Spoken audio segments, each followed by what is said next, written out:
여러분 안녕하십니까. 오늘은 고종 황제에 대해서 함께 해보도록 하겠습니다. 대한제국을 설립한 고종의 운명, 그리고 고종이 죽음으로써 생기는 여러 가지 사건과 사고, 그리고 독립운동가 안중근 계몽주의자였죠. 안중근 의사와 또 일본 이토 히로부미가 어떤 일을 했는가에 대해서 집중적으로 함께 공부해 보도록 하겠습니다. 역사관을 바로잡는 아주 중요한 부분이 바로 이 부분이 바로 우리 역사관을 바로잡는 부분이 아닐까 생각합니다. 자, 고종 황제는 극과 극의 관계의 인물이라고 평가를 하고 있죠. 야, 고종이 새로운 나라를 만들었다. 그럼 볼까요? 대한제국이죠. 양식, 양복, 양말, 이것은 모두 서양 풍속입니다. 또 고종은 커피 애호가였다고 알려지고 있죠. 조선시대에 커피가 들어왔다라고 하면 고종 때에 들어온 거죠. 외교관들을 통해서. 그러면서 고종은 이렇게 말을 했죠. 이렇게 쓴 것을 왜 먹는단 말이오? 하지만은 고종도 본의 아니게 커피, 다시 말하면 카페인 중독이 되게 됩니다. 1876년 개항. 서구 문물은 음식부터 심지어는 자동차까지 폭넓게 들어오기 시작합니다. 신문물을 수용하지 않으면 안 됐죠.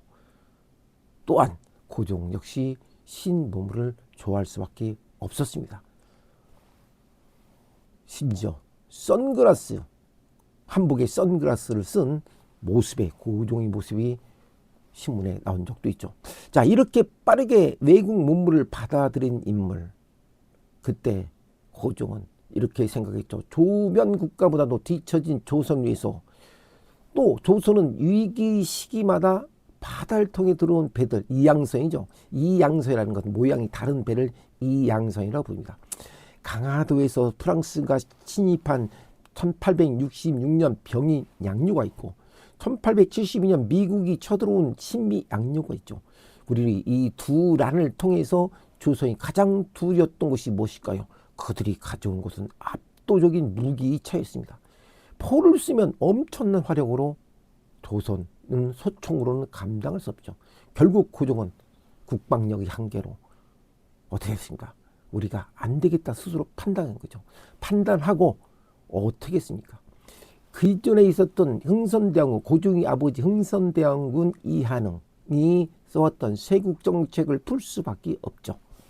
그래서 통상 수교 거부 정책에서 수교 정책으로 전환하게 됩니다.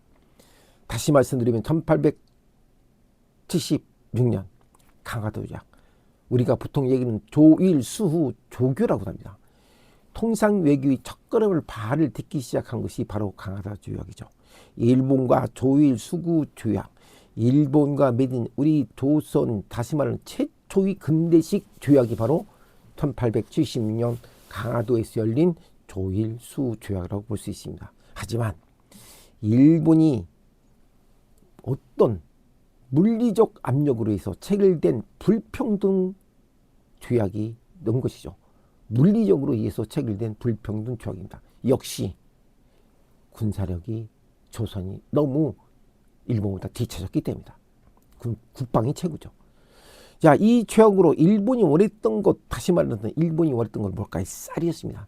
이들은 무관세 무제한이라는 것을 통해서 수출과 수입이 시작됐고 쌀을 마구마구 그들은 가져가기 시작했습니다. 그렇다면 고종이 내세운 것은 개항을 하면 더 좋아질 거라고 생각했던 것인데 백성들은 점점 삶이 어려지고 피폐해지기 시작합니다. 이게 뭘까요?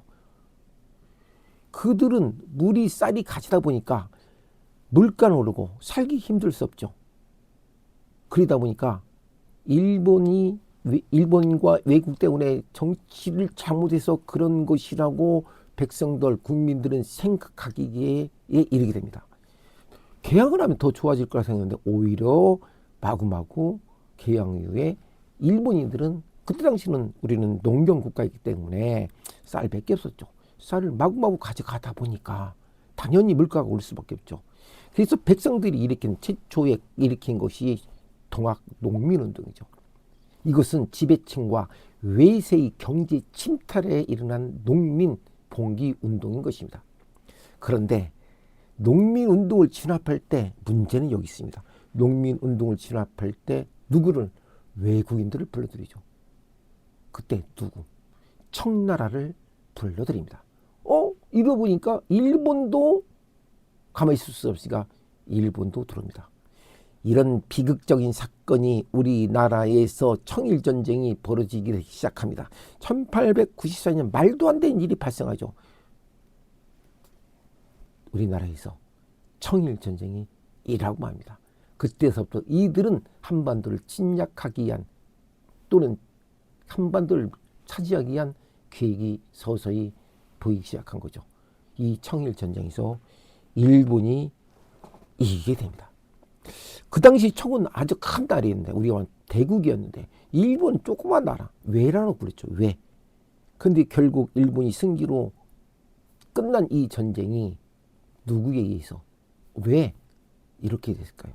자, 일본이 승기로 끝난 다음에 일본인들이 가만히 있을까요? 그들은 일본인은 왕과 고종과 명성황후가 살고 있는 경복궁까지 점령하고 맙니다. 자, 동학혁명으로 인해서 청나라를 끌어들인 사람이 누구일까요? 이것을 빌미로 잡고 일본이 들어왔는데 일본이 청나라를 물리치고 일본이 승리를 하고 이기고 만 겁니다. 고종과 명성황후를 인질을 잡고 일본이 내정 간섭을 받게 되는 이 비참한 일이 발생하게 되는 거죠. 그런데 여기서 그것이 끝이면 또 말이 됩니다. 이 문제를 해결하기 위해서 또 어떻게 러시아를 끌어들이죠. 그 사람이 바로 고종의 아내 명성황후입니다. 자, 명성황후. 자, 이번 기회에 청나라를 물리치고 조선을 잡을 수 있는 기회가 됐는데 일본 입장에서는 그런 기회가 왔는데 명성황후가 눈엣 가시가 되어버리고 말입니다. 이 눈엣 가시가 된 명성황후를 일본은 이렇게 부릅니다. 늙은 여우라는 명칭을 사용할 정도로 극도로 사태가 악화되고 나쁘게 되죠.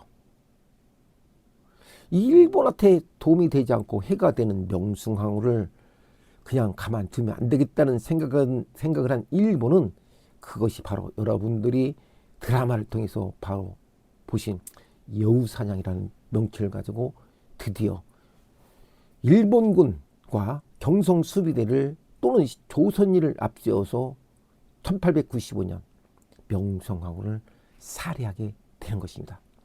그것이 바로 비극적인 을미년이란 을미사변입니다.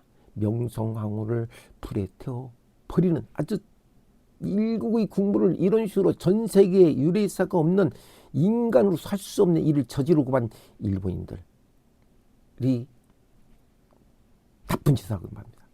거기다가 조선인을 앞세웠다겠죠. 이 조선인까지 앞세운 것은 조선인까지도 이용을 해서 이것은 조선인이 했다고 다시 말씀드린 음의 작전을 쓰는 계략까지 쓰는 못된 짓을 한 것이 바로 을미사변이었죠.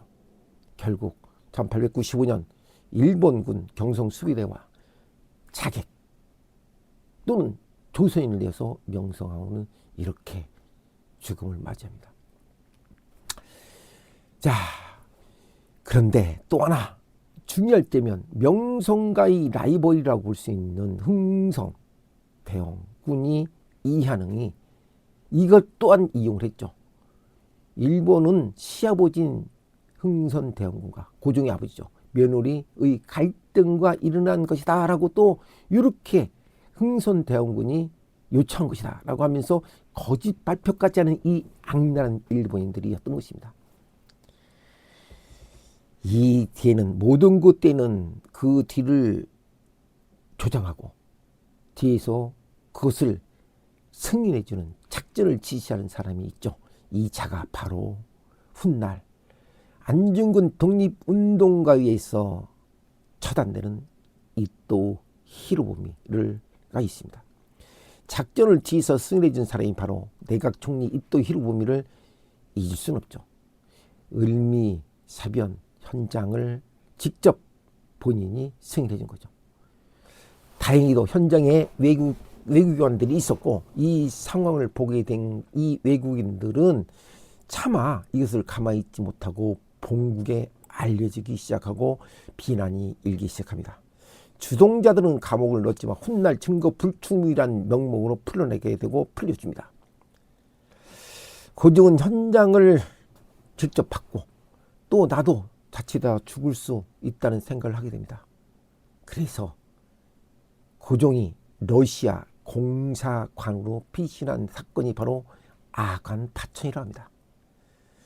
야, 그곳에 들어가면 함부로 일본인도 들어오지 못할 것이라고 생각했고, 그 당시에 러시아 공사관은 시해법권 지역이기 때문에 일본 역시 거기를 들을 수 없다고 판단한 것이라고 고종은 생각하죠.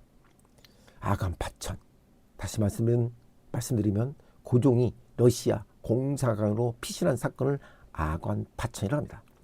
이때 고종은 외교 정책이 서서히 눈이 뜨기 시작합니다.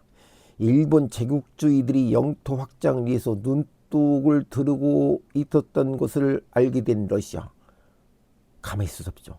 또 일본을 견제했던 러시아는 고종의 아간 파천으로 일본과 러시아의 힘의 균형을 받쳐 놓을 거라고 생각했던 거죠. 러시아는 어쩔 수 없고 일본도 어쩔 수 없고 기회가 있었던 이 기회를 어떻게 할 것인가 그러면서 중립이 아니란 고종의 나름 외교정책을 통해서 고종이 다시 러시아 공사관에서 나와 덕수궁으로 환궁을 하게 됩니다. 이 덕수궁으로 나와서 환궁하면서 발표한 것이 바로 대한제국을 선포하게 되는 것이죠. 우리 신라 고구려 백제가 만들어지기 전에 한반도에는 마한, 진안, 변한이 있었죠. 마한은 백제, 진안은 신라, 변한은 어디 있을까요? 가야에 있죠.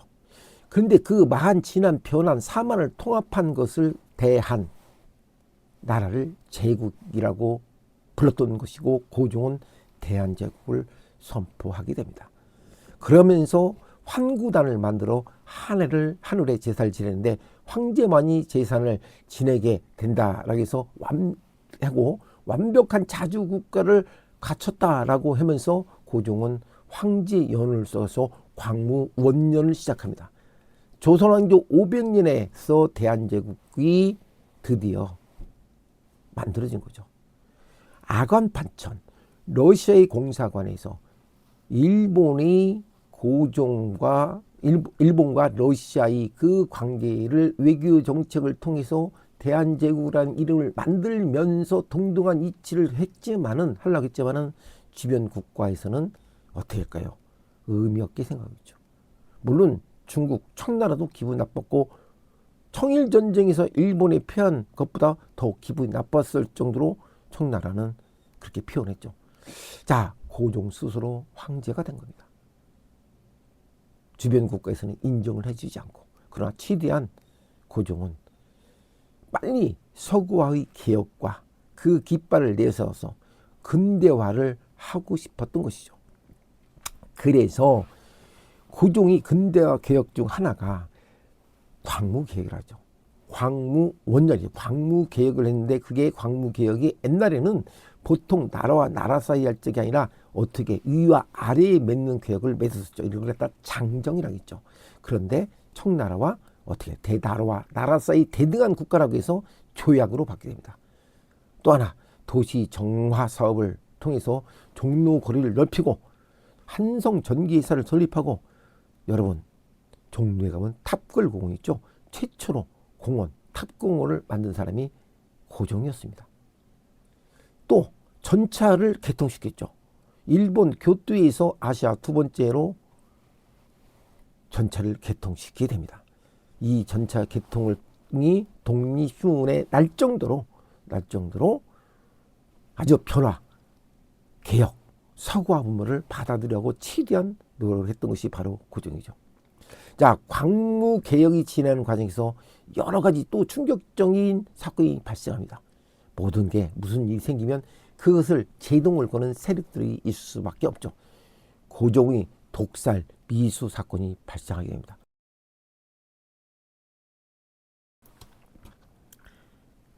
고종은 명성황후의 죽은 것을 봤기 때문에 그 죽음에 대한 트라우마가 있었죠. 그러나 고종은 죽이려 했지만 고종 궁중 요리사를 매수해서 고종을 죽이려 했지만 고종은 커피 밀을 타서 거기다 마약을 타서 아편을 타서 죽이려 했지만 워낙 커피 매니저였던 고종은 커피 냄새가 다르겠다는 것을 깨닫고 먹지 않고 죽지를 못합니다. 자, 이렇게 해서 고종은 또 다른 자기 나름대로의 트라우마를 누군가가 자신을 노린다는 생각 때문에 밥도 못 먹고 아무도 믿지 않는다는 생각을 갖게 됩니다. 그게 무지무지 엄청난 중요한 심리적 작용을 하게 되죠. 고종은 믿을 사람이 없었습니다. 믿을 사람이라는 것은 외국인 선교사밖에 믿을 사람이 없다고 생각했고 미국인 선교사들이 음식을 말로 직접 만들어주는 것만 먹을 정도로 고종은 아주 폐쇄적인 생활을 하게 됩니다. 자, 이렇게 안타까운 왕 고종은 드디어 외교를 통해서 풀려고 하죠. 외교인들에게 볼거리를 제공하고 외국인들을 초대해서 국력을 과시하고자 했지만 그 역시 어려움이 봉착합니다. 여러분, 덕수궁에 들어가면 돌로 만든 건물이 있는데 돌로 만든 건물에서 석조전이라 합니다.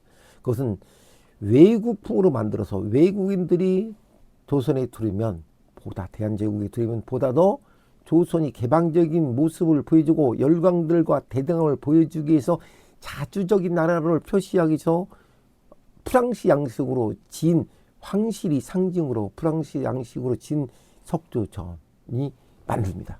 그러나 그 역시 투자 대비 효과는 없었던 건물로 나중에 평가를 되죠. 자, 외국인들이 들어오고 왕래하면서 여러 가지 문제가 발생하기 시작하죠. 그 중에서 손탁이라는 독일인이 있었는데 이 독일인이 심지어는 러시아, 영국, 프랑스, 심지어 조선말까지 다 할 줄 알기 때문에 고종은 이 사람한테 외국인들이 들으면 그 사람을 통해서 모든 언어 소통을 할 수 있게끔 다시 말씀드리면은 요즘 말하는 통역관으로서 사용하게 됩니다. 손탁에게 호텔을 만들게 되고 그 호텔을 만들어서 외국인들이 들으면 영빈관으로 만들게 되는데 사용하게 되죠. 거기 온 사람이 제2차 세계대전 영국 수상 처칠입니다. 처칠은 그때 당시 기자로서 찾게 됐죠. 다시 말하면 이 손탁 호텔은 외교관들이 침묵 공간이었다고 볼 수 있습니다. 좀 이따는 더 재미난 말씀을 드리겠지만 이렇게 러일 전쟁은 한반도의 지배권을 두고 러시아와 일본이 벌인 제국전쟁으로 볼 수 있죠. 그러나 고종은 무슨 생각을 했을까요? 중립을 선했지만 내가 중립한다고 해서 그게 다 중립이 되는 건 아니죠. 내가 중립을 할 수 있는 지킬 수 있는 힘을 있어야 중립이 되는 것이지 지킬 수 힘도 없는데 어떻게 내만 중립을 선언한 것이지 상대방들은 중립이라고 선언하지 않을 수 없죠. 하지만 고종은 노력했죠. 일본이 주둔지가 필요해서 필요한다고 해서 서울에 진입하죠. 강요한 거죠. 내가 주둔지를 사용할 수 있게끔 너희들 빌려줘라. 그냥 강제적으로 매긴 것이 바로 한일 의정사입니다. 대한제국을 일본이 군사기지로 제공한다는 내용이죠. 그러니까 마음껏 너희들 마음껏 쓸 수 있도록 또 일본인들은 이 의정서에서 보면 두 정부는 서로 승인을 거치지 않고 훗날 이 본 협정 취지에 반하는 협약은 또 제3국과 체결할 수 없다. 그러니까 오로지 일본과만 체결하고 일본인만이 서울에 진입하고 여기에 주둔지를 사용할 수 있다고만 얘기한 것이죠. 이게 바로 한일 의정서입니다. 드디어 일본인들이 내정 간섭을 시작했다라고 보시면 되겠습니다. 그런데 이런 사건이 터지게 됩니다. 덕수궁에 대형 화재가 터집니다. 덕수궁에 대형 화재가 있음으로 인해서 고종은 하루아침에 어디 갈 곳을 잃게 됩니다. 하루아침에 거처할 곳이 없는 공간이 본인의 공간이 사라지죠. 세상에 황제가 공간을 직접 거처할 수 없는 공간이 사라지게 된다면 어떻게 될까요? 본인의 신분뿐 아니라 신변의 안전을 당담할 수 없게 되죠. 자, 이렇게 나라가 안팎으로 이태로운 상황을 맞게 된 고종. 고종이 기댈 곳이라는 곳은 없었습니다. 그러나 한 곳 생각나는 곳이 바로 미국이었죠. 미국은 제가 말씀드린 대로 신미 양려를 통해서 어떻게 미국이 진입했다겠죠. 그게 바로 조미 수호 통상 조약인데 그때 쓴 내용이 상대국이 어려울 때 서로 개입해서 도움을 준다는 그러한 내용을 가지고 어떻게 될까요? 조미 수호 통상 조약을 맺게 됩니다. 이 고종의 입장에서는 마지막 희망이 될 수 없는 게 바로 미국이었죠. 자, 여러분 이런 사실을 역사를 통해서 아시면 아주 기가 막힙니다. 이때 특별한 사람이 방문하게 됩니다. 미국 루즈벨트 대통령 딸 앨리스가 초대합니다. 국빈이라면 국빈으로 볼 수 있지만 그들은 아시아 순방 중에 한국에 오게 되죠. 미국 사절단은 인천 제물포에 도착해 전차를 타고 미국 공사관으로 갑니다. 그리고 고종은 앨리스를 위해서 특별한 준비를 하게 되고 아까 말씀드린 대로 손탁 호텔에서 최대한 특별한 요리를 대접하지만 결론적으로 말씀드리면 아무 성과는 없고 오히려 수치스러운 일을 당하게 되고 맙니다. 이것은 무엇일까요? 이미 미국 순방단이 사절단이 한국에 오기 전에 대한제국에 오기 전에 일본과 미국은 1905년 가스라 테프트 밀약을 맺습니다. 일본과 미국이 어떤 조약을 맺었냐면 미국은 필리핀을 가져가고 일본은 한국을 가져가라고 가져도 서로 협의를 하고 온 거죠. 이런 미친 소리를 한 인간들이 1905년도에 한국에 오기 전에 미국 사절전이 대한제국이 도착하기 전에 이들은 이미 일본에서 이런 밀약을 맺고 온 것입니다. 이렇게 나라 안이 어지럽게 되면 나라는 소리 소문도 없이 통째로 빼앗기게 되는 겁니다. 대한제국이 이렇게 어지러울 때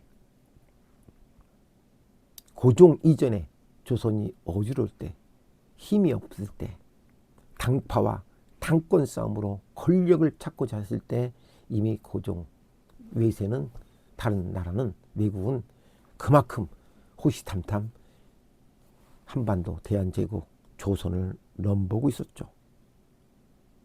어떻든 이런 사실은 1924년 무려 20년이 지나서야 이 밀약이 공개가 되고 맙니다. 밀약을 맺은 줄 몰랐던 고종은 그것도 모르고 대한제국의 자존심을 무너뜨리지 않기 위해서 자주국가라는 걸 내기 위해서 열심히 노력한 것은 이미 상황은 정리됐죠. 이것뿐만 아닙니다.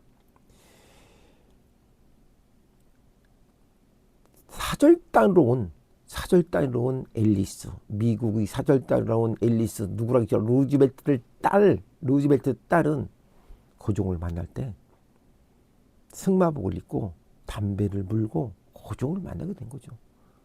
그리고 명성황후가 있는 묘에 가서 석상에 올라타는 등 외교 결례를 하는 것도 아주 당연시 생각했죠. 그들은 과연 그랬을까요? 가슴이 아프죠. 무지함에서 오는 무리함이라고 볼 수 있지만 그가 돌아가서 자서전을 남기게 되는데 그 자서전에는 이렇게 씁니다. 키 작은 황제와 계단이 좁은 곳으로 내려가 평범하고 냄새나는 식당으로 들어갔다. 대한제국의 황태자는 황족이라는 존재감이 얼마 남지 않았을 것이며 조그마한 궁에서 측은하게 멍하게 지내고 있었다. 황제와 그의 아들은 우리 공간 근처 궁궐에서 남의 눈을 피해 생활했다는 소감을 남길 정도였습니다. 고종은 위기 대한제국을 외교적으로 풀려고 했지만 결국은 실패한 외교였고, 외사를 끌어들여 자국 운명을 바꾸려는 것은 문제 해결이 되지 않는다는 것을 역사를 통해서 우리는 확인할 필요가 있습니다. 이제는 대한제국 땅은 일본판이 되어버리고, 심지어 러일 전쟁에서 일본이 또 승리를 하게 되죠. 청일 전쟁에서 일본이 이기고 러일 전쟁에서 일본이 이기고, 러시아의 세력 악화는 결국 미국은 일본을 지지하게 되고, 우리 대한제국은 일본 영향력으로 빠져 들어가게 되고, 이때 이토 히로부미 등장은 대한제국을 직접 고종을 만나러 오게 됩니다. 그리고 외교권을 내놓으라고 강요하게 되죠. 국가의 주권을 빼앗는 약탈행위가 시작된 것입니다. 고종은 결정을 내리지 않고 대신들과 합의하여 한다면서 국무회의를 참석도 하지 않고, 그 참석해서 그 결과를 이토 히로부미에게 얘기하지만 우리는 얘기합니다. 우리는 절대 외교권을 줄 수 없다 라고 거절 의사를 전달하지만, 이토는 다시 고종을 찾아가는데 엄청난 군 병력을 데리고 갑니다. 협박을 한 거죠. 목숨을 내놔라. 고종은 이토를 만나지 않고, 이때 이토는 고종 없는 국무회의에서 외교권을 내놓으라고 윽박을 지르며 협박을 하면서 동의하는 사람을 얘기하라고 강요를 합니다. 이때 가장 먼저 동의한 인물이 바로 이완용인 것입니다. 여기서 이완용이 나오기 시작합니다. 이 물꼬를 이완용 8명 중 5명이 찬성하고 결국 이 조약은 가결이 되고, 1905년 우리가 말한 강제와 협박으로 맺어진 을사늑역이 체결되고 만 것입니다. 그중 인물 이완용, 이지용, 이근택, 권중현, 박재순, 이때 참석했던 인물들을 우리는 을사오적이라고 부르죠. 즉 나라의 외교권을 팔아넘긴 5명이 도적이라고 부르는 것입니다. 이 중요한 것은 고종은 도정을 찍지 않았다는 거죠. 하지만 국세가 없었던 을사늑약 대신 외무 대신 박재순이가 도장을 찍었습니다. 고종이 승인 없는 도약, 그것을 우리는 그래서 을사늑약이라고 부르는 거죠. 이 부당함을 알리기 위해서 네덜란드에서 열리고 있는 만구평화회의의 특사를 보내드리는데, 이 특사 이준, 이상설, 이휘종 3일 보이지만 일본이 반대로 회의정이 못 들어가고 언론인을 대상으로 부담하게 알리게 되죠. 또다시 이 일본인은 외교, 쉽게 말해서 외교국을 박탈했는데 너희들 어떻게 그렇게 할 수 있냐 하면서 독단적인 행동에 분노하게 된 일본은 약속을 지키지 않는다고 해서 바로 1905년 2년 후에 고종을 감히 황제로, 대한제국 황제를 강제로 퇴위시킵니다. 그게 바로 1907년이죠. 순종이 황제의 자리를 오르면서 또다시 정미 7조약을 체결하는데, 그 정미 7조약 중에서 군대를 해산시키는 조약이 들어가고, 드디어 외교권에요 나라를 지킬 군이 마저 사라지게 되죠. 그러면서 3년 뒤 1910년 대한제국은 경술 국치로 인해 문을 닫게 되는 거죠. 우리가 본의 아닌 한일 강제 협박 조약, 한일 강제 병합 조약이죠. 한일 강제 병합 조약. 일본이 식민지가 된 대한제국, 그리고 그들의 만행과 비박, 국민들이 탄압은 이루 말할 수 없이 진행됩니다. 일제 35년이라는 시간은 이렇게 시작됩니다. 그리고 이렇게 고종은 대한제국 막을 내리게 되고, 고종 장례식이 진행되던 1919년 3월 1일 대한민국 거리에 곳곳마다 울려 펴진 그 목소리, 대한독립만세, 3.1 운동의 도화선이 된 고종의 승하, 그리고 훗날 이토 히로부미를 처단한 안중의사의 하얼빈에서의 심약 원용, 이토 히로부미를 살해하고 순국하게 된 것입니다. 1932년 일왕 행일 행사장에서 도시락 폭탄을 던지면서 국권 회복의 꿈을 이어간 많은 수많은 독립운동가들이 있었기에 오늘 대한민국이 있게 됐다는 사실을 잊지 마시고, 역사는 어떻게 만들어진가? 역사, 과거를 통해서 우리는 새로운 미래를, 더 부강한 나라를 만들 것을 우리는 꼭 잊어서는 안 될 것입니다. 계속해서 대한제국 이후 일본이 만행을 저지른 사건, 35년간의 일제 침략에 대한 사건들을 또 여러분들과 함께 해보도록 하겠습니다. 구독과 좋아요 부탁드리겠습니다. 안녕히 계십시오.